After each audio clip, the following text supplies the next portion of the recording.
Assalamualaikum, salam sejahtera. Terima kasih kerana telah memilih channel ini. Jangan lupa tekan butang like, komen, subscribe dan share untuk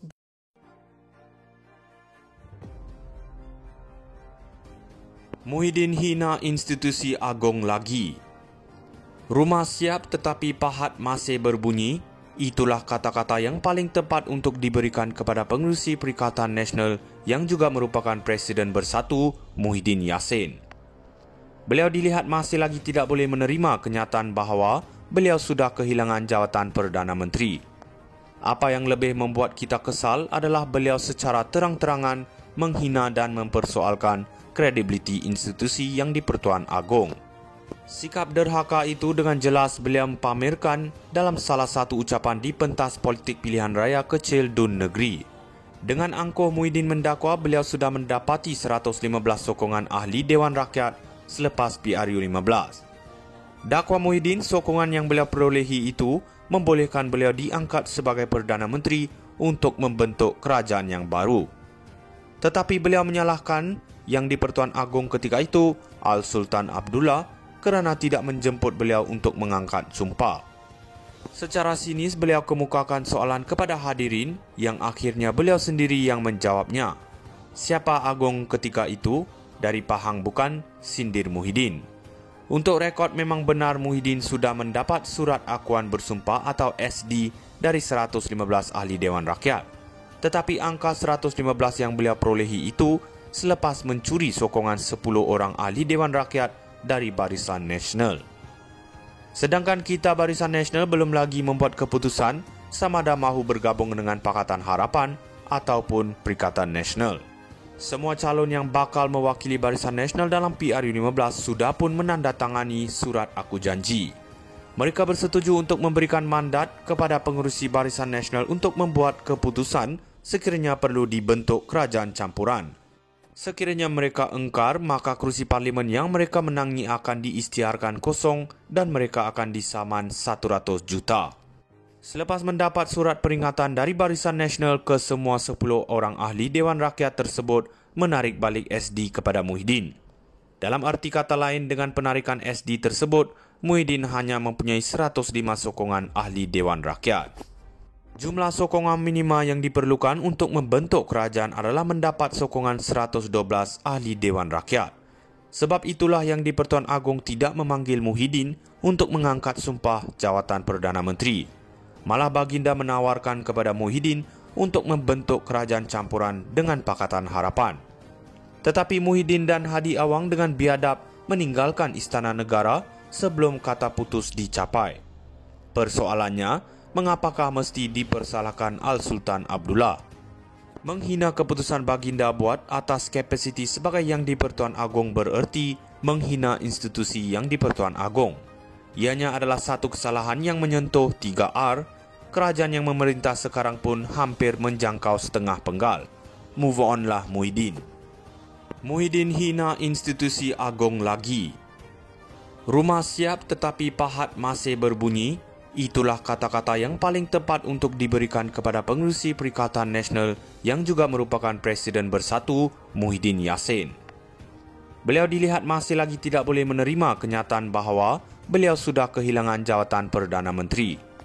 Apa yang lebih membuat kita kesal adalah beliau secara terang-terangan menghina dan mempersoalkan kredibiliti institusi yang di-Pertuan Agong. Sikap derhaka itu dengan jelas beliau pamerkan dalam salah satu ucapan di pentas politik pilihan raya kecil Dun Negeri.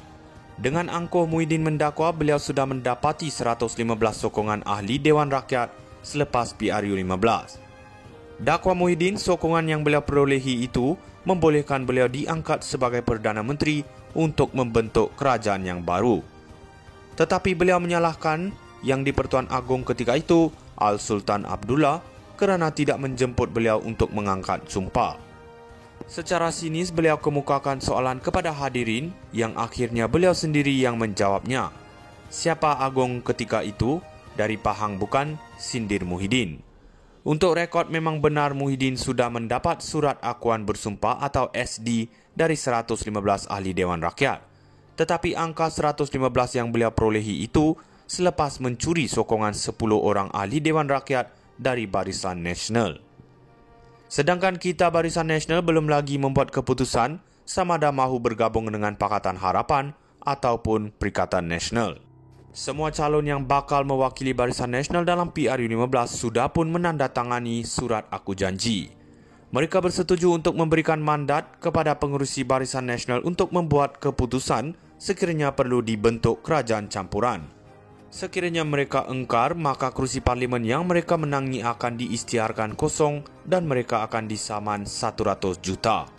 Selepas mendapat surat peringatan dari Barisan Nasional, ke semua 10 orang ahli Dewan Rakyat tersebut menarik balik SD kepada Muhyiddin. Dalam arti kata lain, dengan penarikan SD tersebut, Muhyiddin hanya mempunyai 105 sokongan ahli Dewan Rakyat. Jumlah sokongan minima yang diperlukan untuk membentuk kerajaan adalah mendapat sokongan 112 ahli Dewan Rakyat. Sebab itulah yang di-Pertuan Agong tidak memanggil Muhyiddin untuk mengangkat sumpah jawatan Perdana Menteri. Malah baginda menawarkan kepada Muhyiddin untuk membentuk kerajaan campuran dengan Pakatan Harapan. Tetapi Muhyiddin dan Hadi Awang dengan biadab meninggalkan Istana Negara sebelum kata putus dicapai. Persoalannya, mengapakah mesti dipersalahkan Al-Sultan Abdullah? Menghina keputusan baginda buat atas kapasiti sebagai yang di-Pertuan Agong bererti menghina institusi yang di-Pertuan Agong. Ianya adalah satu kesalahan yang menyentuh 3R. Kerajaan yang memerintah sekarang pun hampir menjangkau setengah penggal. Move on lah Muhyiddin. Muhyiddin hina institusi Agong lagi. Rumah siap tetapi pahat masih berbunyi. Itulah kata-kata yang paling tepat untuk diberikan kepada pengerusi Perikatan Nasional yang juga merupakan Presiden Bersatu, Muhyiddin Yassin. Beliau dilihat masih lagi tidak boleh menerima kenyataan bahawa beliau sudah kehilangan jawatan Perdana Menteri. Apa yang lebih membuat kita kesal adalah beliau secara terang-terangan menghina dan mempersoalkan kredibiliti institusi yang di-Pertuan Agong. Sikap derhaka itu dengan jelas beliau pamerkan dalam salah satu ucapan di pentas politik pilihan raya kecil Dun Negeri. Dengan angkuh Muhyiddin mendakwa beliau sudah mendapati 115 sokongan ahli Dewan Rakyat selepas PRU15. Dakwa Muhyiddin, sokongan yang beliau perolehi itu membolehkan beliau diangkat sebagai Perdana Menteri untuk membentuk kerajaan yang baru.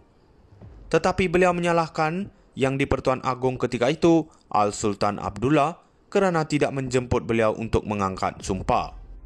Secara sinis beliau kemukakan soalan kepada hadirin yang akhirnya beliau sendiri yang menjawabnya. Siapa Agong ketika itu? Dari Pahang bukan, sindir Muhyiddin. Untuk rekod memang benar Muhyiddin sudah mendapat surat akuan bersumpah atau SD dari 115 ahli Dewan Rakyat. Tetapi angka 115 yang beliau perolehi